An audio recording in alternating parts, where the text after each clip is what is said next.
నగర పరిధిలోని గుణదలలో municipal corporation చేపట్టిన రోడ్డు నిర్మాణ పనులు తీవ్ర ఉద్రిక్తతకు దారితీశాయి. ఎలాంటి ముందస్తు సమాచారం ఇవ్వకుండా అర్ధరాత్రి సమయంలో పనులు ప్రారంభించడాన్ని స్థానిక భూ యజమానులు తీవ్రంగా వ్యతిరేకించారు. నకిలీ పత్రాల ఆధారంగా తమ స్థలాన్ని అక్రమంగా రిజిస్ట్రేషన్ చేసి అదే స్థలాన్ని కార్పొరేషన్కు గిఫ్ట్ డీడ్గా ఇచ్చారని ఆరోపిస్తూ బాధితులు ఆందోళనకు దిగారు. గుణదల ప్రాంతంలోని మున్సిపల్ కార్పొరేషన్ అర్ధరాత్రి వేళ రోడ్డు నిర్మాణ పనులు ప్రారంభించడంతో స్థానిక భూ యజమానులు అభ్యంతరం వ్యక్తం చేశారు. తమ స్థలంలో ఎలాంటి సమాచారం లేకుండా పనులు చేపట్టడంపై వారు నిరసన వ్యక్తం చేశారు.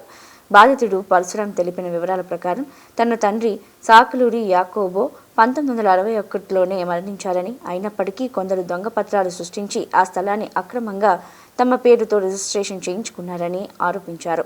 అనంతరం అదే స్థలాన్ని మున్సిపల్ కార్పొరేషన్కు గిఫ్ట్ డీడ్గా బదిలీ చేశారని తెలిపారు.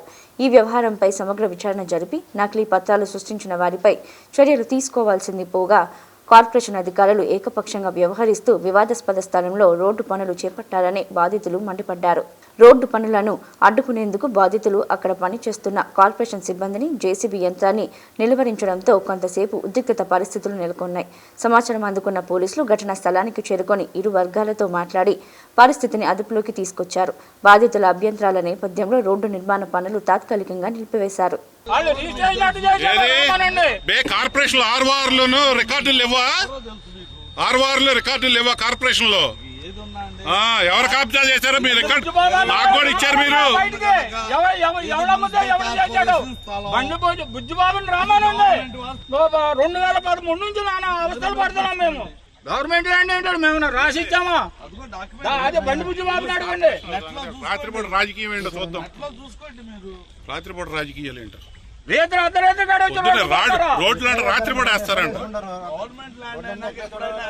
గవర్నమెంట్ మాకు ఎక్కువ ఉండి రాసాం ఏంటండి? ఆ బండి బుజ్జిబాబుని రామానండి పిలిపిండి అసలు అయింది. కార్పొరేషన్ స్థలం చేయండి బాబు. 10 నిమిషాలు మీరు చాలా మంచి వాళ్ళు కదా.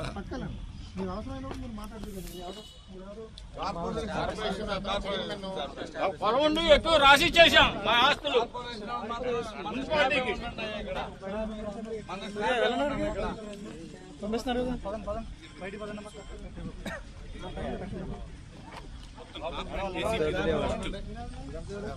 Corporation party